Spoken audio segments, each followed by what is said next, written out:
India post office के द्वारा GDS के पदों पे बहाली चल रही है।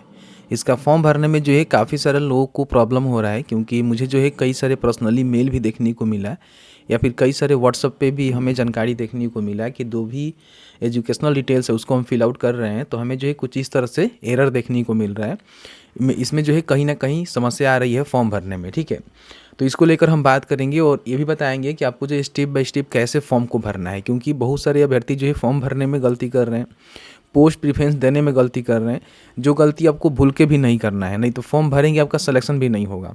और आपको बताएंगे किस तरह से कितना परसेंट पे आपका सिलेक्शन होने वाला है और स्टेप बाय स्टेप कैसे फॉर्म को भरना है। सारी जो प्रॉब्लम आ रही है ना उसकी हल सहित इस वीडियो को हम बनाने वाले हैं। तो वीडियो थोड़ा लंबा होगा लेकिन कहीं ना कहीं जानकारी आपको सही मिलने वाला है, तो वीडियो को शुरू से अंत तक लेके जरूर देखिएगा और वीडियो थोड़ा सा भी अच्छा लगे तो वीडियो को शेयर कर दीजिएगा। देखिए, सबसे पहले क्या करना है कि फॉर्म भरने का जो लिंक है ना आपको शिक्षाबिंदु.com पे ही देखने को मिलेगा। तो सर्च करना है शिक्षाबिंदु.com। तो आपके सामने जो ये वाला वेबसाइट देखने को मिलेगा, यहाँ पे आपको लिंक मिल जाती है अप्लाई करने का। ठीक है, यहाँ पे आएंगे तो आपको लिंक यहीं पे देखने को मिल जाएगा। अगर नहीं देखने को मिल रहा है, इनकेस मान लीजिए कई बार लिंक नीचे चला जाता है, तो यहाँ पे पोस्ट ऑफिस सर्च करेंगे। ठीक है, जीडीएस सर्च करके देख लीजिएगा, क्योंकि कई बार जो है सर्च में भी नहीं आता है। तो यहाँ पे देखिए ये सारे जानकारी यहाँ पे दी गई है कि लगभग जो है 28,635 पदों पे बहाली चल रही है। और इसका जो फॉर्म है ना आप यहाँ पे 16 फरवरी तक भर सकते हैं। इससे पहले अपना फॉर्म को भर लेना है, बताएंगे कैसे फॉर्म को भरना है। बाकी जनरल ओबीसी ईडब्ल्यूएस है तो मात्र 100 रुपये का ही पेमेंट करना है, बाकी किसी को कोई पेमेंट देने की आवश्यकता नहीं है। 18 से लेकर 40 वर्ष के बीच में आपका उम्र होनी चाहिए। एससी एसटी को 5 साल और ओबीसी को 3 साल का छूट यहाँ पे देखने को मिल जाता है। ठीक है, तो नीचे आएंगे तो यहाँ पे अप्लाई करने का लिंक आपको देखने को मिलेगा। क्लिक करेंगे तो सीधे इनके जो ऑफिशियल वेबसाइट है यहाँ पे आ जाएंगे। ठीक है, अब यहाँ पे देखिए सबसे पहले आपको अप्लाई करना है, तो click here to register apply के बटन पे क्लिक करके अपना जो फॉर्म है ना स्टेप बाय स्टेप आपको भरना है। अब यहाँ पे क्या है ना कि बहुत सारे अभ्यर्थी जो ही गलती करते हैं, जो गलती आपको भूल के भी नहीं करना है। आप सभी को पता ही है कि यहाँ पे सबसे पहले नया रजिस्ट्रेशन करना होता है। तो इस पर क्लिक करके 2 स्टेप है। पहला स्टेप में अपना जो भी मोबाइल नंबर ईमेल आईडी उसको डालेंगे और वेरीफाई कर लेंगे ओटीपी के थ्रू। और दूसरा स्टेप में कुछ बेसिक अपना जानकारी डालकर अपना जो भी आईडी है यहाँ पे क्रिएट कर लेंगे। वो कैसे करना होता है इसके लिए तो मैंने कई सारे वीडियो बनाया हुआ है, उस वीडियो में आप देखे ही होंगे। ये कोई लंबा प्रोसीजर नहीं है, तो आसानी से यहाँ पे अपना जो भी आईडी है क्रिएट कर लीजिएगा। अब जैसे ही आपका आईडी क्रिएट हो जाता है तो अब यहाँ पे आपको रजिस्ट्रेशन नंबर मिलता है, जिससे डालकर आपको फॉर्म को भरना होता है। और तुरंत आपके नंबर पर रजिस्ट्रेशन आईडी और पासवर्ड भी देखने को मिल जाता है। ठीक है, नहीं मिलता है तो यहाँ पे लॉगिन के बटन पे क्लिक करेंगे और यहाँ से फॉरगेट भी कर सकते हैं। आपके पास जो भी रजिस्ट्रेशन नंबर आपको मिला हुआ है ना उससे आप यहाँ पे क्लिक करके डालकर यहाँ पे ओटीपी के थ्रू अपना जो भी पासवर्ड है उसको फॉरगेट कर सकते हैं, अगर आपको पासवर्ड नहीं मिलता है इन केस। तो जो भी आपको यूजर आईडी पासवर्ड मिला हुआ है उसको यहाँ पे डालकर जो है लॉगिन के बटन पे क्लिक करेंगे। यहाँ पे जैसे ही ओटीपी डालेंगे तो यहाँ पे वेरीफाई एंड लॉगिन का बटन मिलेगा, जिस पे क्लिक करेंगे तो इस तरह से आप वेरीफाई हो जाते हैं। यहाँ पे देखिए अप्लाई ऑनलाइन का जो है बटन आपको देखने को मिलेगा। क्लिक करेंगे तो आपके सामने जो है कुछ इस तरह से इंटरफेस आपको देखने को मिलेगा। यहाँ पे आपको जो है जनवरी 2026 का जो है फॉर्म फिलअप हो रहा है तो उसका ही नोटिफिकेशन सिलेक्शन करने का ऑप्शन आपको देखने को मिलेगा। इसका सिलेक्शन यहाँ पे कर लेंगे। यहाँ पे जो है 4 स्टेप है जिसमें आपको फॉर्म को फिल करना है। सबसे जो पहला आपका स्टेप है पर्सनल डिटेल्स का है, जिसमें बेसिक जानकारी आपने पहले दिया हुआ है, जैसे कि आपका नाम, गार्जियन का नेम, आपके माताजी का नाम, date of birth, gender, mobile number, email ID और अपना जो भी कैटेगरी है ना वो फॉर्म भरते समय आपने बता दिया होगा। मतलब कि जब आपने रजिस्ट्रेशन किया होगा उसी समय जानकारी आपसे पूछा होगा। ठीक है, अगर इसमें किसी प्रकार की कोई आपने गलती कर दिया हुआ है तो click here to update the registration details के बटन पर क्लिक करके आप इसको बड़ी आसानी से कुछ भी इसमें सुधार करना चाहते हैं कर सकते हैं। अभी भी आपके पास मौका है, ऐसा नहीं है कि नहीं कर सकते हैं। ठीक है, तो यहाँ से सुधार कर लीजिएगा। अदर डिटेल्स में यहाँ पे अपना जो भी मैरिटल स्टेटस है बताना है कि आप मैरिड हैं या फिर सिंगल हैं, तो जो भी आपका कंडीशन होगा वो बताएंगे। अगर आप विकलांग हैं तो यहाँ पे यस करके उसका बेनिफिट ले सकते हैं, किस प्रकार के विकलांग है, उसका सब कैटेगरी क्या है। ठीक है, नहीं है तो यहाँ पे नो कर देंगे। बाकी यहाँ पे कहीं भी आप वर्क करते हैं, वो चाहे सेंट्रल गवर्नमेंट है, स्टेट गवर्नमेंट या फिर कहीं भी काम करते हैं, कोई भी जॉब आप करते हैं, जो कि मान लीजिए कि यहाँ बताया गया है यस करेंगे तो आपको बताना होगा कि वहाँ से आपने एनओसी लिया हुआ है कि नहीं, क्योंकि यहाँ पे ज़रूरी है वहाँ से एनओसी लेकर ही आपको फॉर्म को भरना होता है। तो यहाँ पे आपको सीधे नो कर देना है अगर आप कहीं काम नहीं करते हैं एज अ प्राइवेट या फिर गवर्नमेंट जो भी जॉब्स होता है। बाकी यहाँ पे एड्रेस आपको भरना है, जिसमें सबसे पहले प्रेजेंट एड्रेस यहाँ पे आपको फिल करना है कि आपका जो प्रेजेंट एड्रेस है वो क्या है। जैसे कि मान लीजिए यहाँ पे पूरा अपना एड्रेस लिखेंगे, जैसे कि आपका विलेज हो गया, पोस्ट हो गया, या फिर जहाँ से भी आते हैं पूरा एड्रेस को यहाँ पे टाइप करेंगे। उसके बाद यहाँ पे पिन कोड डालेंगे तो आपका सिटी, स्टेट, यहाँ पे डिस्ट्रिक्ट आ जाता है। नहीं आता है तो सेलेक्ट कर लेंगे। तो यहाँ पे अपना प्रेजेंट एड्रेस और यहाँ पे अपना परमानेंट एड्रेस अगर अलग अलग है, प्रेजेंट क्या होता है कि जहाँ फिलहाल रह रहे हैं, और प्रेजेंट होता है कि जहाँ पे आपका जन्म हुआ है, जहाँ आपका घर है परमानेंट रूप से। तो अगर आप मतलब जहाँ आपका घर है वहीं रह रहे हैं तो यहाँ पे टिक कर देंगे, दोनों सेम हो जाएगा। अलग अलग है तो अलग अलग आपको भरना होगा, नहीं तो सेम कर देंगे, ठीक है। इसको क्या करेंगे, सेव एंड नेक्स्ट के बटन पे क्लिक करेंगे। जैसे ही सेव एंड नेक्स्ट के बटन पे क्लिक करेंगे तो यहाँ पे एजुकेशनल डिटेल्स आपको फिल करना है, और यहीं पे जो है काफ़ी सारे अभ्यर्थियों को प्रॉब्लम आ रही है, उसका सलूशन बताएंगे। सबसे पहले आपने जो भी मैट्रिक पास किया हुआ है वो कहाँ से पास किया हुआ है वो आपको बताना है। जैसे कि मान लीजिए आप अगर बिहार से पास आउट हैं तो बिहार का सिलेक्शन करेंगे। अब ऐसा नहीं है कि आपने जो है सीबीएसई से पास किया हुआ है तो आप क्या करेंगे कि दिल्ली का सिलेक्शन कर लेंगे, नहीं। अगर आप बिहार से पास किए हुए हैं, चाहे किसी भी बोर्ड से पास किए हो, चाहे बिहार स्टेट बोर्ड हो या फिर कोई भी अदर बोर्ड हो, सीबीएसई हो, आईसीएसई हो, अगर आप बिहार से किसी विद्यालय से पढ़े हैं तो बिहार सर्कल का ही सिलेक्शन आपको करना है। अगर आप आसाम से पढ़े हैं, दिल्ली से पढ़े हैं, गुजरात से पढ़े हैं, जहाँ से भी आपका मैट्रिक कंप्लीट हुआ है ना, उसी स्टेट का सिलेक्शन करना है, ध्यान रखिएगा। यहाँ पे गलती करेंगे तो फिर समझिए कि आपका आगे चल के क्वालिफिकेशन डिटेल्स फिल नहीं होगा, ध्यान रखिएगा। तो जैसे मान लीजिए मैंने बिहार स्कूल एग्जामिनेशन बोर्ड से पास किया हुआ है तो यहाँ पे बिहार के अंतर्गत ही आता है, तो बिहार का हमने सिलेक्शन यहाँ पे कर लिया। अब ईयर भी पासिंग आपको सही से बताना है, गलती नहीं करना है। गलती करेंगे तो फिर आगे चल के प्रॉब्लम होगा। जो आपके 10वीं के सर्टिफिकेट पे है ना, उसके हिसाब से आपको डालनी है। फिर यहाँ पे देखिए बोर्ड आपको डालनी है, क्योंकि जो ये आप लोग शेयर कर रहे हैं ना मेरे पास व्हाट्सएप पे या फिर मेल पे, तो इसमें क्या है ना कि जो भी अपने बोर्ड का डिटेल दिया हुआ है ना, वही यहाँ पे गलती है।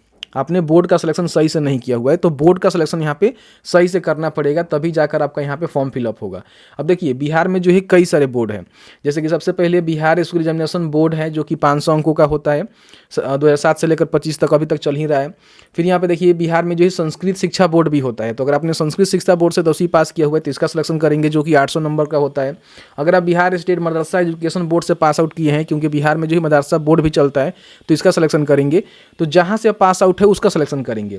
अगर मान लीजिए आप सीबीएसई से हैं, यहाँ पे देखिए central board of selection secondary education, इससे आपने पास किया हुआ है तो इसका सिलेक्शन करेंगे।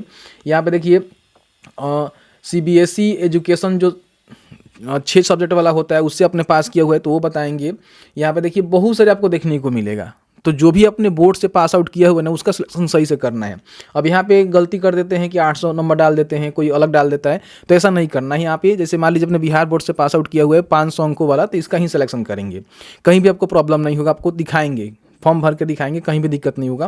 तो यहाँ पे जो अपना स्टेट का बोर्ड है, सर्कल है, उसको सही से सिलेक्ट करेंगे। गलती करेंगे तो फिर समझिए कि आपका आगे चल के प्रॉब्लम होगा ही, सबमिट नहीं होगा। यहाँ पे जो भी अपने सर्टिफिकेट है, 10वीं का सर्टिफिकेट, मेमो नंबर नहीं होता है लेकिन सर्टिफिकेट नंबर होता है बिहार बोर्ड का, तो सर्टिफिकेट नंबर डाल दीजिएगा, बेहतर रहेगा। अगर इन केस किसी अदर बोर्ड में कोई भी नंबर नहीं है तो रोल नंबर डाल सकते हैं, या फिर रजिस्ट्रेशन नंबर भी डाल सकते हैं, या फिर हॉल टिकट नंबर भी डाल सकते हैं। कई सारे आपके पास विकल्प है, तो उसमें से किसी एक को यहाँ पे डालना मैंडेटरी है, ठीक है। जैसे मान लीजिए तौर पर हम इसको डाल देते हैं, क्योंकि आगे चल के आपको बताना है कैसे फॉर्म को सबमिट करना है, ठीक है। अब यहाँ पे देखिए इंग्लिश जो है ना, आपके मेरिट में तो नहीं जुड़ेगा, लेकिन इंग्लिश तो चाहिए 10वीं में। तो इंग्लिश में आपने जो है कितना नंबर लाया हुआ है, जैसे कि मान लीजिए मेरा 100 नंबर में से 80 नंबर यहाँ पे इंग्लिश में मिला हुआ है, तो मैंने यहाँ पर डाल दिया। अब देखिए इसमें क्या होता है ना कि एक जो है और सब्जेक्ट आप लिए होंगे जिसमें हिंदी हो सकता है। अगर कोई हिंदी की जगह पे उर्दू लिया है, कोई मैथिली लिया है, बंगाली लिया हुआ है, तो वो बता सकता है। तो मैंने तो भाई हिंदी लिया हुआ है, तो यहाँ पे मैंने बता दिया कि हिंदी में मुझे 80 नंबर मिला हुआ है 100 नंबर में से, ठीक है। अब यहाँ पे देखिए मैथ जरूरी है, तो मैथ में कितना मिला, साइंस में आपको कितना मिला वो बताएंगे, और यहाँ पे सोशल साइंस में कितना मिला। तो इस तरह से अपनी मार्क्स को एंट्री करनी है, अपना जो भी मैट्रिक का सर्टिफिकेट है उसके बिहाफ पे। गलती नहीं करना है, नहीं तो आगे चल के प्रॉब्लम होगा, ध्यान रखिएगा। बाकी यहाँ पे चूज सब्जेक्ट में यहाँ पे बहुत सारे लोग गलती करेंगे। जैसे कि मान लीजिए अगर आपने बिहार बोर्ड से मैट्रिक पास किया हुआ है और आपका संस्कृत उसमें है, तो संस्कृत का ही सिलेक्शन करेंगे। अगर आपका हिंदी है, भोजपुरी है, अरबिक है, तो वो भी बता सकते हैं। बट काफ़ी सारे जो स्टूडेंट है ना, जो हिंदू है, तो कहीं ना कहीं संस्कृत से ही पास करते हैं, तो यहाँ पे संस्कृत का सिलेक्शन आपको करना है। जो मुस्लिम होते हैं वो अरबिक लेते हैं, कई सारे लोग लेते हैं, तो लिए हैं तो बता सकते हैं, कोई भोजपुरी लिया है तो बता सकता है, लेकिन मेरा संस्कृत है, तो संस्कृत में कितना नंबर हमको मिला तो मैंने यहाँ पे डाल दिया। तो इस तरह से आपको भरनी है। अगर मान लीजिए आपने जो भी बोर्ड का सिलेक्शन किया हुआ है उस बोर्ड में मार्क्स सिस्टम नहीं है, CGPA सिस्टम है, तो आप इसको छोड़ दीजिएगा, केवल जो है CGPA यहाँ पर डाल दीजिएगा कि आपका जो है CGPA कितना % हो रहा है। तो इस तरह से आपको भरनी है। ठीक है। बाकी यहाँ पे बोल रहा है कि एडिशनल लैंग्वेज आपने स्टडी किया हुआ है जो आपने मेंशन किया उसके अलावा, तो आप यहाँ पे बता सकते हैं, नहीं तो यहाँ पे नो ही रहने देंगे, कोई मतलब नहीं बनता।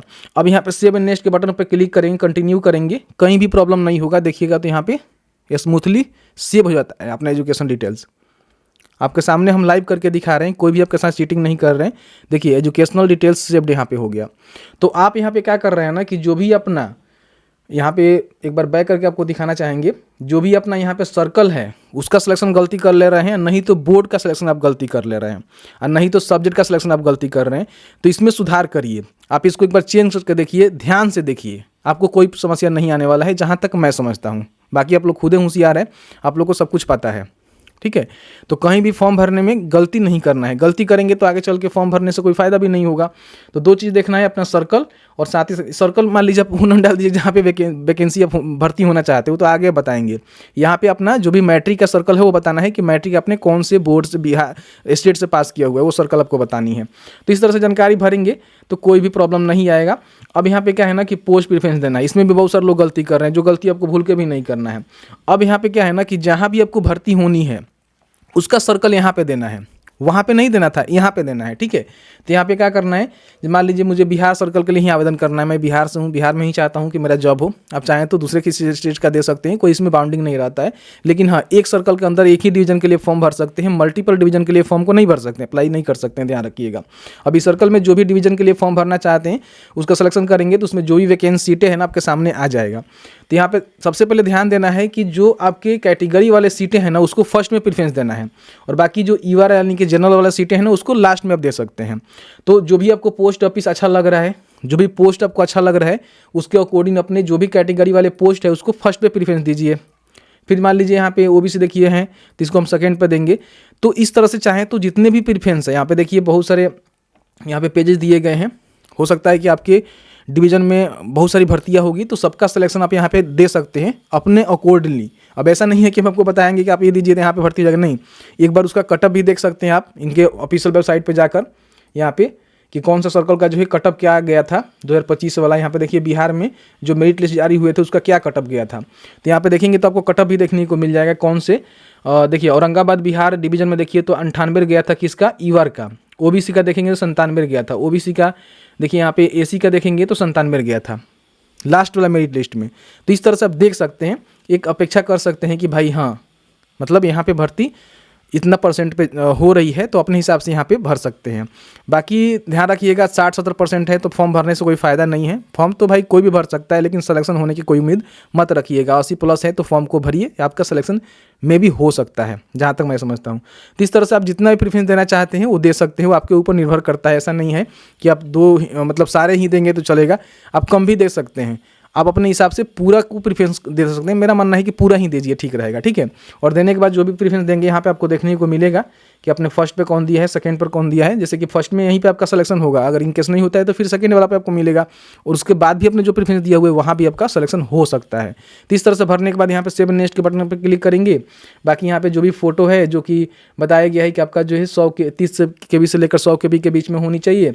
बड़ी आसानी से 320x400 पिक्सल में इसको बनाकर अपलोड करिएगा। और ध्यान रखिएगा फोटो जो है JPG में होनी चाहिए और साफ़ सुथरा होनी चाहिए। तो यहाँ पे बड़ी आसानी से जो आपका इमेज रिसाइजर है उसके आप बना सकते हैं, ये कोई बड़ी बात नहीं है। कई सारे वीडियो जो हम आपको बताते रहते हैं, बार बार बताना सही नहीं लगता।